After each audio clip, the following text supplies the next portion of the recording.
Uh, I'm Paul Garrison, and I am a local taxpayer, citizen, proud, engaged citizen of Oakland. I'm also an attorney and mediator. So if you find yourself in a commercial employment related dispute and you need a mediator or an arbitrator, a discovery referee, I'm the guy. So anyway, that's my self-serving pitch, but we're not really here to talk about me. We're here to talk to some really wonderful and engage with some wonderful people who are putting themselves out there to serve the public here in Oakland and Alameda County. And I'm pleased as much that they are doing this in such a courageous way, in such a time as this. And this is not an ideal time in the Bay Area.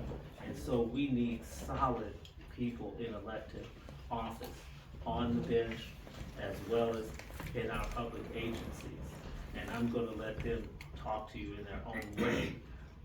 But just a little bit of how I've come to know the two people who are gonna speak. First up, it's gonna be Dana Lang, and I've known her and her husband for a long time. Not extremely close, but I've known them because they move about in so many different circles. And so when I got the political bug and moved from San Francisco to Oakland, I was aspiring to be on the Oakland City Council.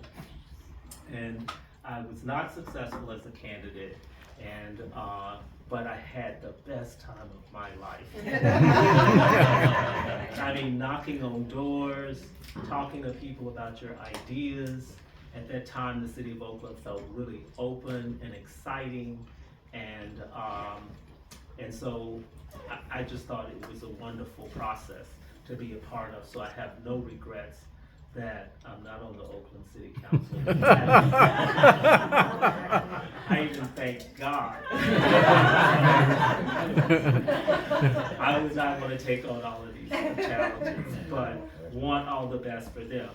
Now, I remember when I was knocking on doors that I happened upon on a lovely hill not too far from here to knock on the door of a lovely couple that turned out to be Dana and Robert's home. And they were so kind to allow me to put a yard sign, and they on a corner lot.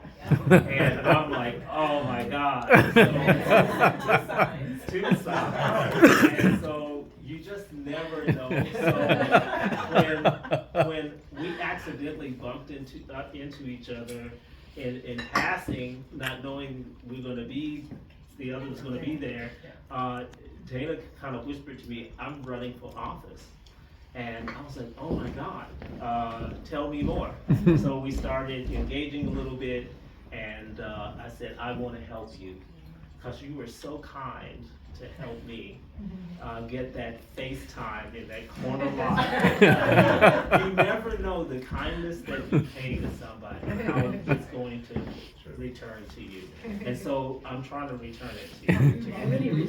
And so, so Dana's going to talk about her ideas and aspirations, but so I'm going to talk about Michael next. When I found out that Michael was aspiring to the bench here in Alameda County Superior Court, I did not hesitate to ask him, what can I do to support your candidacy? I've known Michael for at least a couple of decades. I think we became lawyers around the same time, although I think I'm showing mine a little bit. But anyway, that's a whole another topic. That's a whole another topic. But this guy is the nicest guy. He's so smart, he's whip smart, he is ethical, he's navigated the business world as an attorney. He was at, I think, AT&T when I was an in-house lawyer at Wells Fargo, so we've had similar experiences in our careers before I got out of corporate and opened up my own shop as a neutral, he continued to serve in the capacity of in-house counsel for multiple organizations, and he's gonna talk a little bit more about that. But now he wants to pivot to do even more. And I want to see us help give him a promotion to the bench, because the stakes are so high and the need is so great for ethical, competent judges who are gonna be sensitive to the diversity that we love in the Bay Area. And so I cannot say enough laudatory things about him, but I'm so happy that he is making this move, and I encourage you to listen to him, hear his story, why he wants to serve in this capacity. And then I want to make sure that both for Dana and Michael, that you sign their guest list, that you become engaged in their campaigns. Give your time, give your resources. There's not much time left. Michael is in the March election. Dana's going to be in November cycle, if I understand that. Yes. So there's a little bit more time in her campaign. This is a soft opening for her before she goes full steam ahead. And so I think that's all for now. We're going to start with Dana. She's going to have a few remarks, followed by Michael, and then if both of you would have a little Q&A before you pass the baton to Michael, and then if you can stick around for a little Q&A for Michael as well. And do not hesitate if you would like another glass of wine, or if you'd like another bite. Feel free. I want everybody to be comfortable and happy. And so anyway, with that, Dana Lang.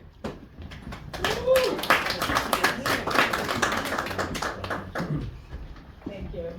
Paul is an angel, and you never know where the kindness is repaid.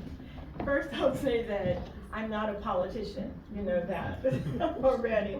I am a professional who's worked in transportation for 24 years. But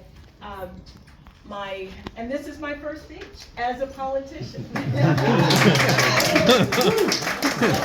you. I can't lose.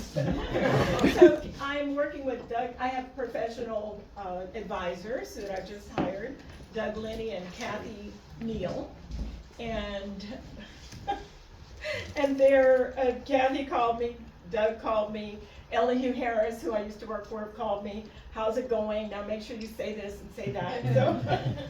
So I'll get better as we go on. But Kathy said, say who you are, why you're running, what you plan to do, and why people should vote for you. So that's what I'm going to tell you. Who I am, I'm Dana Lang, born in California, raised in East Palo Alto, California. I went to Ravenswood High School, which is like, that's real. When I came along, it was about 90% African American, and most students didn't do very well. But I graduated, I went away to Wellesley College, I did well there, I came back, I went to Cal Berkeley Haas School of Business, and I got my MBA. I'm an analyst type person, so that worked for me. And really, I wanted to work in government way back then, but it was difficult to get in. So I ended up, when we worked with Elihu Harris, and he's a friend of my husband's, Robert, their frat brother. So Elihu invited me to come and work for him at one point, and that's when I started advising and really beginning to sink my teeth into how do you get funding into your city. And I became a grant writer. I was so excited about being a grant writer. So I wrote grants for the city of Oakland, and people were very encouraging. Then I went to the Metropolitan Transportation Commission, where they were bringing in $1 billion or more a year in transportation funding. I went to, from there I went to San Francisco Municipal Transportation Agency and brought in $50 million in that they didn't know about, that they hadn't predicted. Fund sources that I found at MTC.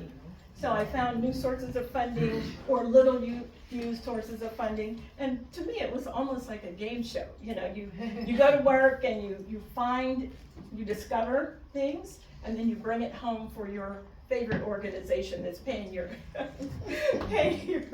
your paycheck. So it was an interesting way to go to work.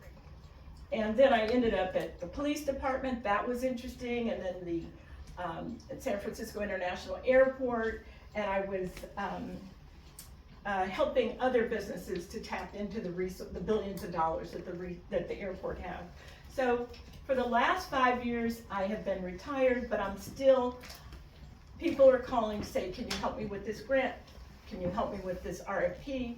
Can you do something for me? So I'm not only working as a consultant, but I'm on boards and commissions. I'm on COMPTO board, and I'm on the BART Police Community Review Board, where we're making policies for the police. How do you approach people? What must police do to avoid use of force that is not appropriate? So we're helping to set the guidelines with the new chief, Kevin Franklin. So I like making policies, and that's who I am at this point in life. And so when a couple of deputy general managers at BART asked me at a gala, you should run because you're here anyway. You come to board meetings and you participate, you help set guidance for BART. And I said, but that's not elected, that's appointed, the position I've been in. So I told them, you're a troublemaker, but I think I'm gonna have to do it. So that's why I'm running. I want to bring the experience that I've gotten finding funds. I still am very connected to the community, to the communities, to COMPTO, Conference of Minority Transportation Officials, to Women in Transportation, to the Mineta Transportation Institute, to APTA, American Public Transportation Association, and other groups that I enjoy the conferences, I enjoy the people, and it's still what I do. So that's what that's who I am, that's why I'm running. I want to help bring funding to the Bay Area based on my experience of bringing funding to the organizations that I've worked for. So a friend of mine said, if you have a stump speech, you should try an acronym, like ARC, for instance. And I said, maybe that's not me, but I thought about an acronym, the one that Paul threw out. It was Paul. It was ARC. And so I said, assets for all, resources for riders, and creating community. And so assets for all would be whether or not you ride BART, it's your asset. You're paying for it. You're paying for it in your taxes, in property taxes, in other ways, in state tax. It comes state, federal, gas taxes, pipeline comes down, and BART gets a piece of that. It's, whether or not you pay for it, for an individual ride, it's your asset. It is a part of you. It's who we are in the Bay Area. So you should have a voice whether or not you ride, because you should determine that this is going to be a healthy system. And that's what I'd like to work with you on, making the system healthier, even though there is a fiscal cliff. Fiscal cliff, that's an opportunity and a challenge to me. That's right. Because some of my favorite times are going to Washington, D.C. on behalf of COMPTO and APTA and finding the money and meeting people sitting across the table from them. And I've even been tapped on the shoulder when somebody said, do you work in the Bay Area? I said, yeah, I'm with the Muni. Can you tell me why Caltrans always sends their training funds back? I said, I'm gonna find out. I know those people at Caltrans, and we're gonna go after it. So sometimes just going to the conferences, keeping your ears open, and networking, you find money, and that's what I do. That's my ideal good time. I'd rather do that than, I don't know, other things. Then, I can't say play golf, I'm learning to play golf. I'd rather do that than words with friends, okay? So, assets are your assets. Resources for riders is what I plan to go after. I'm excited about the opportunity to go to Congress and sit down with Latifah Simon and say, I found money, can we put this earmark in for BART? And lobbying, talking, conferences, meetings, looking at the Federal Register, looking at the websites and discovering opportunities for us here in the Bay Area, and creating community. That would be the transit-oriented development is a community. But right now, some of the TODs are kind of, people are behind closed doors and then the garage opens and they leave. Well, I'd like to make sure that there is there are things that have been brought up, farmers markets, concierge services, shops, retail shops, and when they talked about that on the BART board meeting this month, I was like, oh, that's what we did at the airport. I was in charge of helping to engage the community, engage the business community to get leases and contracts. So that's what I'd like to do with BART. To the extent that that it is appropriate at each station, I think there could be more life around the station.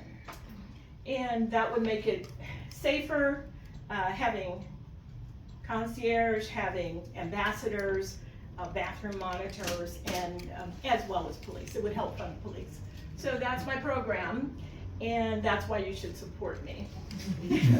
I'd like to be the one to find the money and help bring the money, help bring the funding so that we avoid the fiscal cliff and we are going to an arc and around the mountain and we're good. BART is a better system.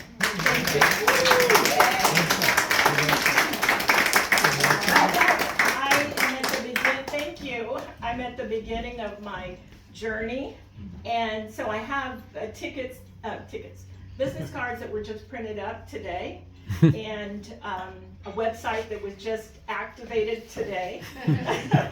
So if you take a business card, you can follow me. There's still, the website has very little on it, but every week we'll be putting up pictures and information on what I do and why you should vote for me. Does anybody have any questions for Dana? Yes. Seeing as I'm gonna be involved with Yes. you through this Yes. journey, your resources for riders intrigues me. And you talked about police and clean, are those, clean bathrooms or whatever, what do you mean when you say resources for riders? Well, everything costs something. So when you have more bathrooms and cleaner stations and more police on the stations, you need the resources. You can pay for them.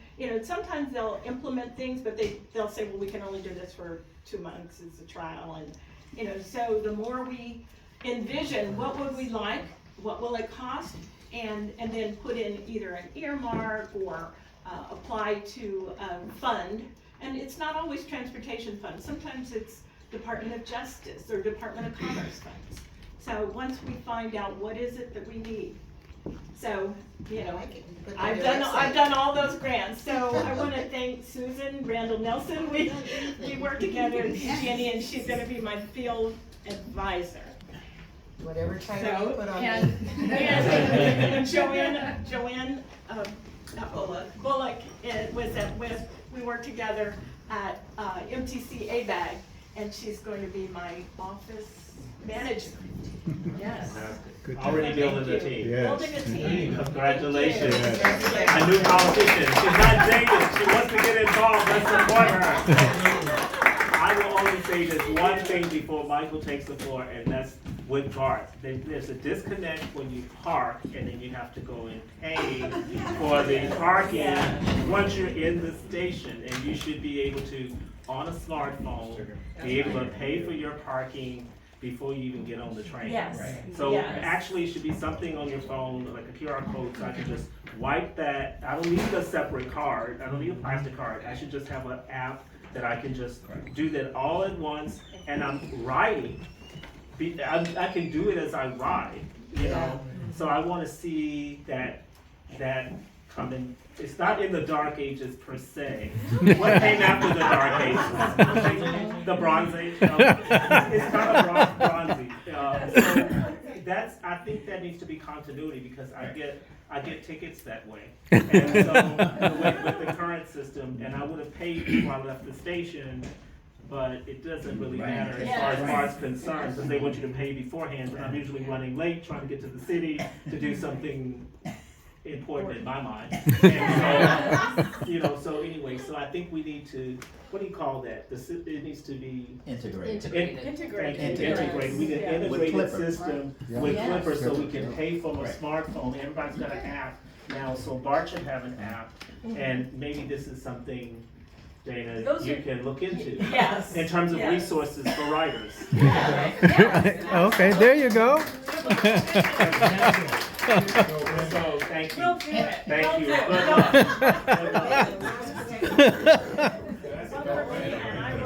All right, and now, my friend and the next Alameda County Superior Court Judge, Michael. Yes.